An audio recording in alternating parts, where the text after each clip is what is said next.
ಸ್ಫೋಟಕ್ಕೆ ಕಾರಣವೇನು? ಸಲೀಂ ಹಿನ್ನೆಲೆ ಇನ್ನೂ ನಿಗೂಢ. ಪೊಲೀಸರ ತನಿಖೆ ಹೇಗಿದೆ ಮೈಸೂರಿನಲ್ಲಿ? ಹಾಗಾದ್ರೆ ಸ್ಫೋಟದ ಸುತ್ತ ಸ್ಟೋರಿ ಇದು.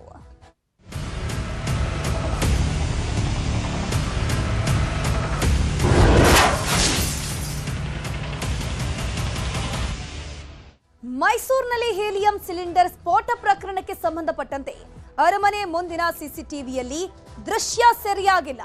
ಬ್ಲಾಸ್ಟ್ ಆಗಿರುವಂತಹ ದೃಶ್ಯ ಏನಿದೆ ಮೈಸೂರಿನಲ್ಲಿ, ಹೀಲಿಯಂ ಸಿಲಿಂಡರ್ ಬ್ಲಾಸ್ಟ್ ಆಗಿರುವಂತಹ ದೃಶ್ಯ ಅರಮನೆಯ ಮುಂದಿರುವಂತಹ ಸಿಸಿಟಿವಿಯಲ್ಲಿ ಆ ದೃಶ್ಯ ಸೆರೆಯಾಗಿಲ್ಲ. ಸ್ಫೋಟದ ದೃಶ್ಯ ಯಾವ ಸಿಸಿಟಿವಿಯಲ್ಲೂ ಕೂಡ ಕ್ಯಾಪ್ಚರ್ ಆಗಿಲ್ಲ. ಅಲ್ಲಿರುವಂತಹ ಕ್ಯಾಮೆರಾಗಳು 360 ಡಿಗ್ರಿ ಕ್ಯಾಮೆರಾಗಳು. 360 ಆಂಗಲ್ ನಲ್ಲೂ ಕೂಡ ದೃಶ್ಯವನ್ನ ಕ್ಯಾಪ್ಚರ್ ಮಾಡುವಂತಹ ಕ್ಯಾಮೆರಾ ಇದ್ರೂ ಕೂಡ ಬ್ಲಾಸ್ಟ್ ಆಗಿರುವಂತಹ ದೃಶ್ಯ ಮಾತ್ರ ಸರಿಯಾಗಿಲ್ಲ. ಸ್ಫೋಟದ ಹಿನ್ನೆಲೆಯಲ್ಲಿ ಬೇರೆ ಕಡೆ ಯಾರಾದ್ರೂ ಸಿಸಿಟಿವಿಯನ್ನ ತಿರುಗಿಸಿದ್ರ ಅನ್ನುವಂತಹ ವಿಚಾರ ಇಲ್ಲಿ ಮುನ್ನೆಲೆಗೆ ಬರ್ತಾ ಇದೆ. ಗಮನಿಸ್ತಾ ಹೋಗ್ಬೋದು, ಬ್ಲಾಸ್ಟ್ ಆಗಿರುವಂತಹ ಜಾಗದಲ್ಲಿ ಅರಮನೆಯ ಗೇಟ್ನ ಮುಂಭಾಗದಲ್ಲಿ 360 ಡಿಗ್ರಿ ಕ್ಯಾಮೆರಾವನ್ನ ಅಳವಡಿಸಲಾಗಿದೆ. ಅಂದ್ರೆ 360 ಡಿಗ್ರಿ ಆಂಗಲ್ ನಲ್ಲಿ ಎಲ್ಲಾ ದೃಶ್ಯಗಳು ಕ್ಯಾಪ್ಚರ್ ಆಗಬೇಕು ಅನ್ನುವಂತಹ ನಿಟ್ಟಿನಲ್ಲಿ ಈ ಕ್ಯಾಮೆರಾವನ್ನ ಅಳವಡಿಸಲಾಗಿದೆ. ಬಟ್ ಯಾವಾಗ ಹೀಲಿಯಂ ಬ್ಲಾಸ್ಟ್ ಆಗತ್ತೆ ನೋಡಿ, ಆ ಸಿಲಿಂಡರ್ ಬ್ಲಾಸ್ಟ್ ಆಗುವಂತಹ ಸಂದರ್ಭದಲ್ಲಿ ಈ ಕ್ಯಾಮೆರಾ ಏನಿದೆ ಬೇರೆ ಕಡೆ ತಿರುಗಿತ್ತು. ಈ ಬ್ಲಾಸ್ಟ್ ಆಗುವಂತಹ ದೃಶ್ಯಾವಳಿಗಳು ಅದರಲ್ಲಿ ಕ್ಯಾಪ್ಚರ್ ಆಗಿಲ್ಲ. ಸೊ ಹಾಗಾಗಿ ಇಲ್ಲೊಂದು ಅನುಮಾನ ಕಾಡುತ್ತೆ. ಯಾಕ ಕ್ಯಾಪ್ಚರ್ ಆಗಿಲ್ಲ, ಕ್ಯಾಮೆರಾ ಬೇರೆ ಕಡೆ ಯಾಕೆ ತಿರುಗಿತ್ತು ಅನ್ನುವಂತಹ ವಿಚಾರಕ್ಕೆ ಸಂಬಂಧಪಟ್ಟಂತೆ ತನಿಖೆ ಆಗ್ತಾ ಇದೆ. ಮೈಸೂರಿನಲ್ಲಿ ಹೀಲಿಯಂ ಸಿಲಿಂಡರ್ ಸ್ಫೋಟ ಪ್ರಕರಣಕ್ಕೆ ಸಂಬಂಧಪಟ್ಟಂತೆ ಕೇವಲ 100 ರೂಪಾಯಿ ರೂಮ್ ಬಾಡಿಗೆಗೆ ಪಡೆದಿದ್ದ ಈ ಮೃತ ಸಲೀಂ ತಂಗಿದ್ದ ಕೊಠಡಿಯ ವಿಡಿಯೋ ಸದ್ಯಕ್ಕೆ ನ್ಯೂಸ್ 18ಗೆ ಲಭ್ಯ ಆಗಿದೆ. ಬರೀ 100 ರೂಪಾಯಿಗೆ ಲಾಡ್ಜ್ ನಲ್ಲಿ ತನಗೆ ರೂಮ್ ಕೊಡಲಾಗಿತ್ತು. ಸಲೀಂ ಮೈಸೂರಿನಲ್ಲಿ ಹೀಲಿಯಂ ಸಿಲಿಂಡರ್ ಬ್ಲಾಸ್ಟ್ ಆಗಿತ್ತಲ್ಲ, ಅದು ಈತನ ಸಾವು ಕೂಡ ಅಲ್ಲೇ ಆಗಿತ್ತು. ಮಹಜರು ಮಾಡಿ ರೂಮ್ ಅನ್ನ ಸೀಸ್ ಮಾಡಿದ್ದಾರೆ ಪೊಲೀಸರು. ಎಲ್ಲ ಆಯಾಮದಲ್ಲೂ ತನಿಖೆ ಆಗ್ತಾ ಇದೆ. ಲಾಡ್ಜ್ ಮುಂದೆ ನಿಲ್ಲಿಸಿದ್ದ ಸೈಕಲ್ಗಳನ್ನ ಕಾಕಿ ಈಗ ವಶಕ್ಕೆ ಪಡ್ಕೊಂಡಿದೆ. ಆಧಾರ್ ಕಾರ್ಡ್ ಅನ್ನ ಪಡ್ಕೊಂಡು ಲಾಡ್ಜ್ ಸಿಬ್ಬಂದಿಗಳು 100 ರೂಪಾಯಿಗೆ ಈ ಸಲೀಂಗೆ ರೂಮ್ ಅನ್ನ ಕೊಟ್ಟಿರ್ತಾರೆ. ಈಗ ರೂಮ್ಗಳನ್ನ ಮಹಜರು ಮಾಡಲಾಗಿದೆ. ಸಲೀಂನ ಸಹಚರರು ಯಾರೆಲ್ಲ ಇದ್ರು ನೋಡಿ, ಅವರನ್ನು ಕೂಡ ವಶಕ್ಕೆ ಪಡ್ಕೊಂಡು ಎಲ್ಲ ಆಯಾಮದಲ್ಲಿ ಪೊಲೀಸರು ತನಿಖೆ ಮಾಡ್ತಾ ಇದ್ದಾರೆ. ಸಲೀಂ ತಂಗಿದ್ದಂತಹ ರೂಮ್ ನ ದೃಶ್ಯಾವಳಿಗಳು ನ್ಯೂಸ್ 18ಗೆ ಲಭ್ಯ ಆಗಿದೆ.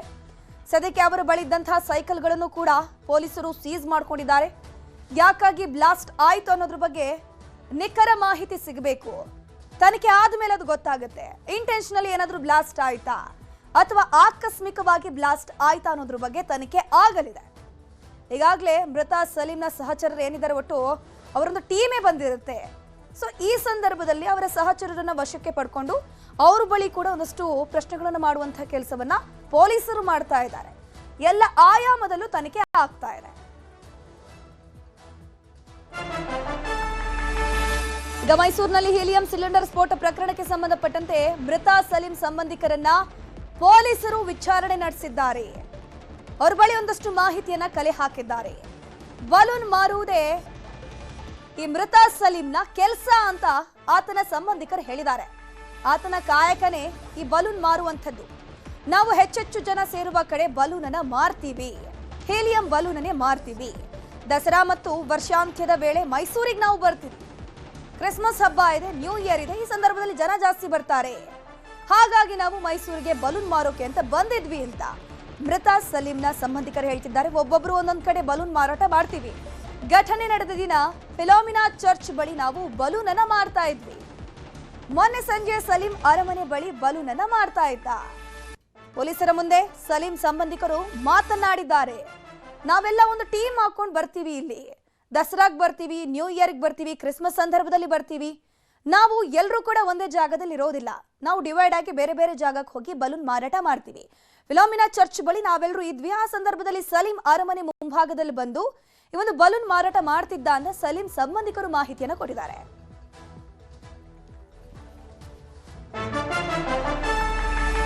ಮೈಸೂರಿನಲ್ಲಿ ಹೀಲಿಯಂ ಸಿಲಿಂಡರ್ ಬ್ಲಾಸ್ಟ್ ಆಗಿದೆ ಏನಿದೆ, ಸ್ಫೋಟದಲ್ಲಿ ಮೃತಪಟ್ಟಿದ್ದ ಮಂಜುಳಾ ಅಣ್ಣ ಕೂಡ ಸಾವನ್ನಪ್ಪಿದ್ದಾರೆ.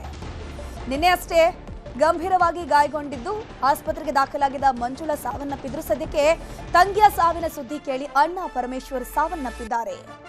ಅವರಿಗೆ ಆಲ್ರೆಡಿ ಅನಾರೋಗ್ಯ ಇತ್ತು. ಅನಾರೋಗ್ಯ ಹಿನ್ನೆಲೆ ಆಸ್ಪತ್ರೆಯಲ್ಲಿ ಚಿಕಿತ್ಸೆಯನ್ನು ಪಡೆದಿದ್ದಂತಹ ಪರಮೇಶ್ವರ್ ತಂಗಿ ಮಂಜುಳಾ ಸಾವಿನ ಸುದ್ದಿ ತಿಳಿತಾ ಇದ್ದಂತೆ ಸಾವಾಗಿದೆ ಅವರದು.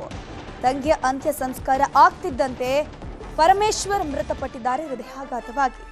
ಅವರಿಗೆ ಆಲ್ರೆಡಿ ಹೆಲ್ತ್ ಸರಿ ಇರಲಿಲ್ಲ. ಇದೇ ಸಂದರ್ಭದಲ್ಲಿ ನನ್ನ ತಂಗಿ ಮಂಜುಳಾ ಸಾವಾಗಿದೆಯಲ್ವಾ, ಅಂತ್ಯಕ್ರಿಯೆಯಲ್ಲಿ ಪಾಲ್ಗೊಳ್ಳುವಂತಹ ಸಂದರ್ಭದಲ್ಲಿ ಅವರ ಅಣ್ಣ ಮಂಜುಳಾ ಅಣ್ಣ ಪರಮೇಶ್ವರ್ ಮೃತಪಟ್ಟಿದ್ದಾರೆ. ದುಃಖದ ವಿಚಾರ. ತಂಗಿ ಮತ್ತು ಅಣ್ಣ ಇಬ್ಬರೂ ಕೂಡ ಈಗ ಇಹಲೋಕ ತ್ಯಜಿಸಿರುವಂಥದ್ದು. ತಂಗಿಯ ಸಾವಿನ ಸುದ್ದಿ ತಿಳಿದು ಅಣ್ಣ ಪರಮೇಶ್ವರ್ ಸಾವನ್ನಪ್ಪಿದ್ದಾರೆ. ಇವ್ರಿಗೂ ಕೂಡ ಮಂಜುಳಾ ಅವ್ರಿಗೂ ಕೂಡ ಸತತವಾಗಿ 3 ದಿನಗಳಿಂದ ಚಿಕಿತ್ಸೆಯನ್ನು ನೀಡಲಾಗ್ತಿತ್ತು. ಆದರೆ ಚಿಕಿತ್ಸೆ ಫಲಕಾರಿ ಆಗದೆ ಮಂಜುಳಾ ನಿನ್ನೆ ಸಾವನ್ನಪ್ಪಿರ್ತಾರೆ. ಅವರು ಕೂಡ ಈ ಒಂದು ಅರಮನೆಯ ಲೈಟಿಂಗ್ಸ್ ಅನ್ನ ನೋಡೋಕೆ ಅಂತ ಹೇಳ್ಕೊಂಡು ಮೈಸೂರಿಗೆ ಬಂದಿರ್ತಾರೆ ನಂಜನಗೂಡಿಂದ. ಲೈಟಿಂಗ್ಸ್ ಅನ್ನ ನೋಡುವಂತಹ ಸಂದರ್ಭದಲ್ಲಿ ಅವ್ರ ಪಕ್ಕದಲ್ಲೇ ಈ ಸಲೀಂ ಬಲೂನ್ ಮಾರಾಟ ಮಾಡ್ತಾ ಇದ್ದ. ಬ್ಲಾಸ್ಟ್ ಆಗುತ್ತೆ, ಇವರು ಅಡ್ಮಿಟ್ ಆಗ್ತಾರೆ, ನಿನ್ನೆ ಸಾವನ್ನಪ್ಪಿರ್ತಾರೆ. ಈಗ ಸದ್ಯಕ್ಕೆ ಮಂಜುಳಾ ಅಣ್ಣ ಪರಮೇಶ್ವರ್ ಕೂಡ ಸಾವನ್ನಪ್ಪಿದ್ದಾರೆ.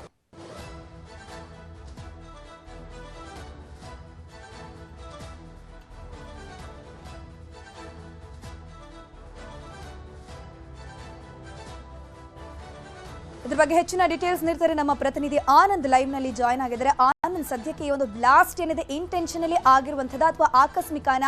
ಅಲ್ಲೊಂದು 360 ಡಿಗ್ರಿ ಕ್ಯಾಮೆರಾ ಇದೆ, ಅದು ಕೂಡ ಬೇರೆ ಕಡೆಗೆ ತಿರುಗಿತ್ತು ಅನ್ನುವಂತಹ ಮಾಹಿತಿ ಲಭ್ಯ ಆಗ್ತಿದೆ. ಪೊಲೀಸರ ತನಿಖೆಯಲ್ಲಿ ಏನು ವಿಚಾರ ಗೊತ್ತಾಗ್ತಿದೆ ಅಂತ?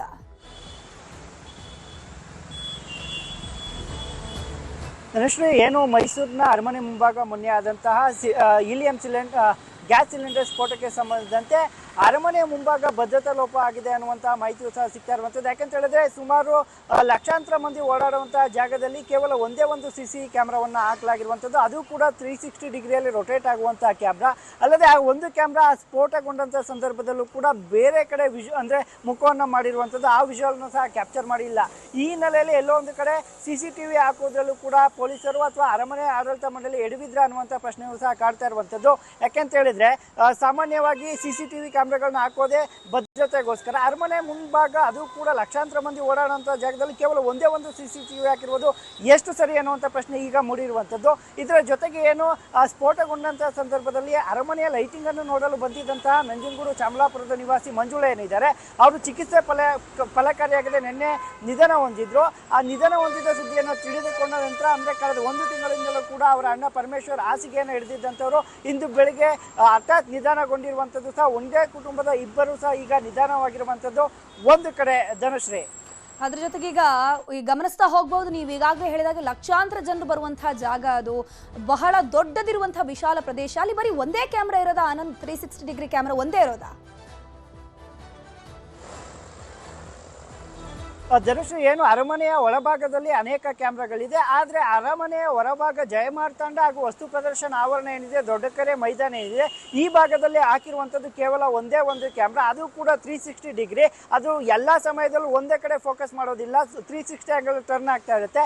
ಈ ಗ್ಯಾಸ್ ಸ್ಫೋಟ, ಅದು ಸಿಲಿಂಡರ್ ಸ್ಫೋಟಗೊಂಡಂತಹ ಸಂದರ್ಭದಲ್ಲಿ ಅದು ಬೇರೆ ಕಡೆ ಮುಖವನ್ನು ಮಾಡಿತ್ತು. ಹಾಗಾಗಿ ಇದನ್ನು ಕ್ಯಾಪ್ಚರ್ ಮಾಡಿಲ್ಲ ಈ ದೃಶ್ಯವನ್ನು ಅಂತ ಅರಮನೆ ಆಡಳಿತ ಮಂಡಳಿ ಹಾಗೂ ಪೊಲೀಸರು ಹೇಳ್ತಾ ಇರುವಂಥ. ಆದರೆ ಇಲ್ಲಿ ಸಾರ್ವಜನಿಕರು ಎತ್ತಾ ಇರುವಂಥ ಪ್ರಶ್ನೆ ಸಹ ಅದೇ, ಇಂತಹ ಲಕ್ಷಾಂತರ ಮಂದಿ ಓಡಾಡಿದಂಥ ಜಾಗದಲ್ಲೂ ಕೂಡ ಇನ್ನಷ್ಟು CCTVಯನ್ನು ಯಾಕೆ ಹಾಕಿಲ್ಲ ಅನ್ನುವಂಥದ್ದು. ಇದನ್ನು ಬದಿಗೊಟ್ಟು ಇನ್ನೊಂದು ಆಯಾಮಗಳಲ್ಲಿ ಈಗ ಪೊಲೀಸರು ತನಿಖೆಯಲ್ಲಿ ಏನು ಮೃತ ಸಲೀಮ ಕುಟುಂಬಸ್ಥರನ್ನ ವಿಚಾರಣೆ ಮಾಡಿದಂಥ ಸಂದರ್ಭದಲ್ಲಿ ಅವರು ಹೇಳ್ತಾ ಇರುವಂಥದ್ದು, ನಾವು ಸುಮಾರು ಅಕೇಶನ್ಗಳಲ್ಲಿ ಕುಟುಂಬ ಸಮೇತವಾಗಿ ಅನೇಕರು ತಂಡೋಪತಂಡವಾಗಿ ಬರ್ತೀವಿ. ಹೈದರಾಬಾದ್, ಮೈಸೂರು ಎಲ್ಲ ಕಡೆಗಳಲ್ಲೂ ಕೂಡ ನಾವು ಬಲೂನ್ ಮಾರಾಟ ಮಾಡಲು ಕೂಡ ಬರ್ತಾ ಇರ್ತೀವಿ. ಇದರಂತೆ ಮೊನ್ನೆ ಸಹ ಮೈಸೂರು ಅಂದರೆ 15 ದಿನಗಳ ಹಿಂದೆ ಮೈಸೂರಿಗೆ ಬಂದಿದ್ವಿ. ಕೇವಲ ಅರಮನೆ ಮಾತ್ರ ಅಲ್ಲ, ಸೆಂಟ್ ಫಿಲಾಮಿನಾ ಚರ್ಚ್ ಇರ್ಬೋದು, ಅರಮನೆಯ ಸುತ್ತಲೂ ಅರಸು ರೋಡ್ ಎಲ್ಲ ಕಡೆಗಳಲ್ಲೂ ಕೂಡ ನಾವು ಒಬ್ಬೊಬ್ರು ಒಂದೊಂದು ಕಡೆ ಬಲೂನ್ ಅನ್ನು ಮಾರಾಟ ಮಾಡ್ತಿದ್ವಿ.